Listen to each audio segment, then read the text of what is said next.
दोस्तों पूरे दिन की अंतर्राष्ट्रीय खबरों को इस एक रिपोर्ट में लेकर हाजिर हूँ। सबसे पहले जो खबर आ रही है वो इजराइल की तरफ से आ रही है। इजराइल ने बुधवार को गजा पट्टी के उत्तरी किनारे पर एकमात्र क्रॉसिंग इरेज क्रॉसिंग जो है उसे फिर से खोल दिया है, जिससे सहायता ट्रकों को इरेज चेक पॉइंट से गुजरने की अनुमति मिल गई है, क्योंकि अमेरिका ने बढ़ते मानवीय संकट से निपटने के लिए इसराइल पर जोर डाला था।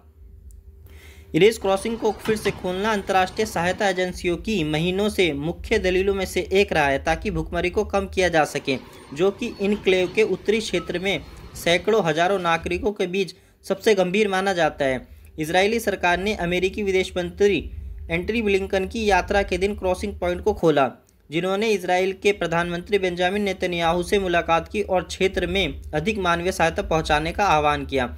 इरेज क्रॉसिंग, जिसका मुख्य रूप से पैदल यात्रा के लिए उपयोग किया जाता है, 7 अक्टूबर को हमास के हमले के दौरान नष्ट होने के बाद से बंद था, जिसने युद्ध को बढ़ावा दिया। सहायता एजेंसियों का कहना है कि उन्हें युद्ध क्षेत्र में गाजा के अन्य हिस्सों से लाए गए भोजन और दवाइयों को इस क्षेत्र तक पहुँचाने में कठिनाइयों का सामना करना पड़ रहा है।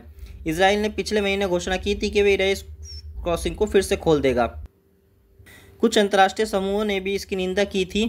वहीं जॉर्डन के विदेश मंत्रालय ने बुधवार को कहा कि इरेज क्रॉसिंग की ओर बढ़ रहे जॉर्डन के सहायता ट्रकों के काफिले पर इजरायली निवासियों ने हमला किया, लेकिन वे आगे बढ़ने में सफल रहे। वहीं दूसरी खबर है कि दुबई एयरपोर्ट और एयरलाइंस ने यात्रियों को सलाह दी है कि वे पहले से योजना बना लें और यात्रा के लिए अतिरिक्त समय निकाल लें, क्योंकि आगामी बारिश की वजह से यातायात में देरी हो सकती है। सलाह में यात्रियों को यह भी सलाह दी गई है कि वे जहां भी संभव हो दुबई मेट्रो का इस्तेमाल करें। दुबई अभी 2 हफ्ते पहले हुई बारिश और नुकसान से अभी सही तरीके से उभर भी नहीं पाया था कि 2-3 तारीख में फिर से बारिश की वार्निंग दे दी गई है। वहीं इसी के साथ साथ दुबई का स्टॉक एक्सचेंज एक नए प्लेटफॉर्म के साथ $1.7 ट्रिलियन के निजी ऋण बाजार में कदम रख रहा है। उसका कहना है कि इससे स्थानीय कंपनियों के लिए इस तरह का ऋण जुटाना आसान हो जाएगा।